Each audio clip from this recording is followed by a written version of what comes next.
Hello, my name is Michael Bates, and that was my Mousetrap car. All right, as you can see, I have a 12-inch ruler.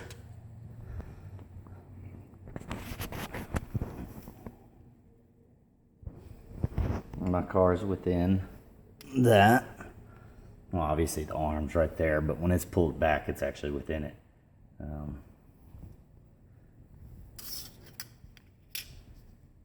There. The only thing I actually paid for on this was the actual Mousetrap. That's like a 5-pack for a buck at Walmart. And then these wooden skewers that I used for axles. That was $2 for a pack of 50 of them at Big Lots. The tires are just old CDs with water bottle caps for the hubs.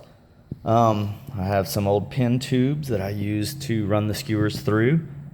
That's just a plastic coat hanger. I melted a hole into it and tied some fishing line through that.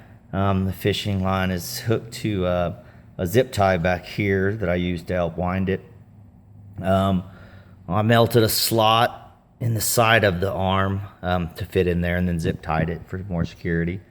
My base is just cardboard with a piece of plastic in between and on the bottom of it, just bottom pieces of old baskets that I had collecting dust. So cut out the bottoms and used it to add a little sturdiness to the base, especially down here at the end where I had to kind of cut out that groove, which I probably didn't have to, but just in case, I didn't want any friction on the line there. This is actually my third model. My first one I tried to make a Humvee one, and that was an epic failure. I wasted an entire day on that one. Yesterday, I had the same model, except that instead of the wooden skewers, I used iron curtain rods that I cut pieces out of. But it ended up being, it was just too thin, I think, and it kept spinning out right here. And I even added a little tape to give it a little more security, but it kept spinning out. And also I wasn't using fishing line. I think that was a key factor too. But that one was frustrating. It'd work once and then it wouldn't work for the next 20 times. So I couldn't get it to do it 2 times in a row. That ended up getting smashed to pieces last night at about 1 in the morning out of frustration and anger. And I woke up this morning and started from scratch and voila. Although I did go buy the fishing line. That's right. Oh, that's the other thing I guess I paid for is the fishing line. It was 99 cents for a little 10-pound reel at Walmart. As you can see right here, we have the finish line that was at 10 feet.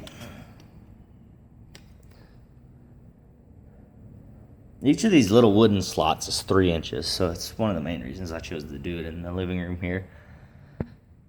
All right, we have our finish line, or our start line actually.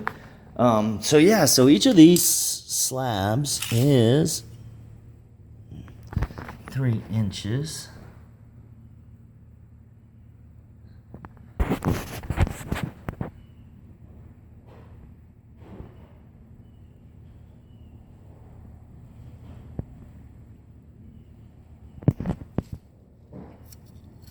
Well, let me get in some light over here.